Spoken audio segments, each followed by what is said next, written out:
Something ఏదో కొంచెం ఇట్లా పెట్టాలా?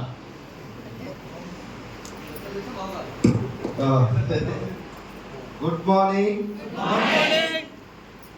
సో ఫస్ట్ టైం ఈ మీటింగ్కి వచ్చిన వాళ్ళు ఎంతమంది ఒకసారి హ్యాండ్ రైజ్ చేస్తారా? ఫస్ట్ టైం న్యూ పీపుల్ అందరూ ఎత్తాలి. లాస్ట్లో గిఫ్ట్లు ఉంటాయి, మళ్ళీ మిస్ అవుతాయి. న్యూ పీపుల్ వీళ్ళు. Okay sir, Nandakishore sir meeting first time వినేటోళ్ళు ఎంతమంది చేతులు లేపండి. మన సార్ నందకిషోర్ సార్ ఇద్దరి అందరూ ఎవరు వెళ్ళరా? నేను కూడా వెళ్ళా. So thank you sir. ఇప్పుడు మనకి సౌత్ ఇండియా మొత్తం కంపెనీ తరఫున హెడ్ ఆఫ్ ద డిపార్ట్మెంటు మన టీం లాంటి టీములు కొన్ని వందల టీమ్స్ ఉన్నాయి. ఏపీ, తెలంగాణ, కర్ణాటక, సౌత్ ఇండియాలో అన్ని టీములకి వెళ్ళి మీటింగ్స్ చేస్తూ ఈ వెస్టీజీ కంపెనీలో మనందరం ఇంత హ్యాపీగా ముందుకు వెళ్తున్నామంటే వెనకాల ఉంటున్నా ఉండరా సార్? బ్యాక్ బోన్గా మన వెస్టీజీ కంపెనీని భుజాల మీద వేసి మోస్తున్నటువంటి మన సౌత్ ఇండియా కంపెనీ ప్రతినిధి అనుకోవచ్చు.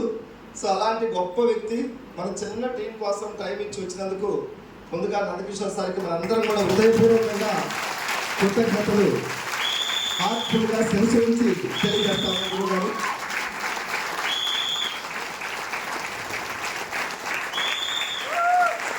Thank you. మనకు ఎలాంటి ప్రాబ్లమ్స్ ఉన్నా కంపెనీ బాలి సార్తో మనందరం మాట్లాడలేము, అవునా కదా? బాలి సార్కి మనకి ఒక వారధిలాగుండు ఈరోజు ఇంత వేల మంది హ్యాపీగా వెస్టీజ్ లైఫ్ లీడ్ చేస్తున్నారంటే వీళ్ళందరి పాత్ర చాలా ఉంది. మనం ఏదో పోయి హోమ్ మీటింగ్ చేసినంత మాత్రమే కాదు.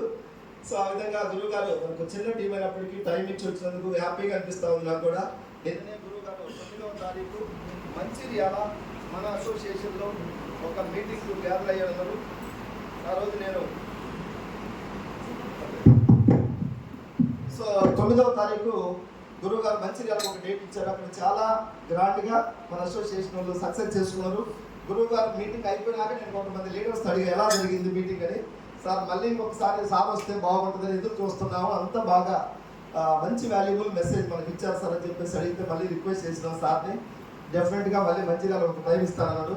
గుంటూరు మళ్ళీ మనం కూడా మీటింగ్ అంతా అయిపోయిన తర్వాత మనం కూడా మళ్ళీ ఇంకొక డేట్ అడగాల్సింది, అవును కదా? మీటింగ్ అయిన తర్వాత మీకు ఆ ఫీలింగ్ కలుగుతుంది. సో అందరం కూడా మనం డిసిప్లైన్గా వాళ్ళు ఇచ్చేటువంటి వాల్యుబుల్ ఇన్ఫర్మేషన్ని మనస్ఫూర్తిగా రిసీవ్ చేసుకున్న వాళ్ళందరి జీవితాలు బాగుపడాయి. రిసీవ్ చేసుకోకపోతే ఎవరేం చేయలేము, అవునా కదా? అబ్దుల్ కలాం సార్ వచ్చి పాఠాలు చెప్పినా తీసుకునేవారు కావాలి. చాలా మంది జీవితాల్లో వెలుగులు నింపినటువంటి గొప్ప వ్యక్తులు ఈ హాల్లో మనందరి కోసం వచ్చున్నారు. దయచేసి మనందరం కూడా మంచి మైండ్ సెట్, పాజిటివ్ మైండ్ సెట్తో గురువు గారు ఏం చెప్తున్నారో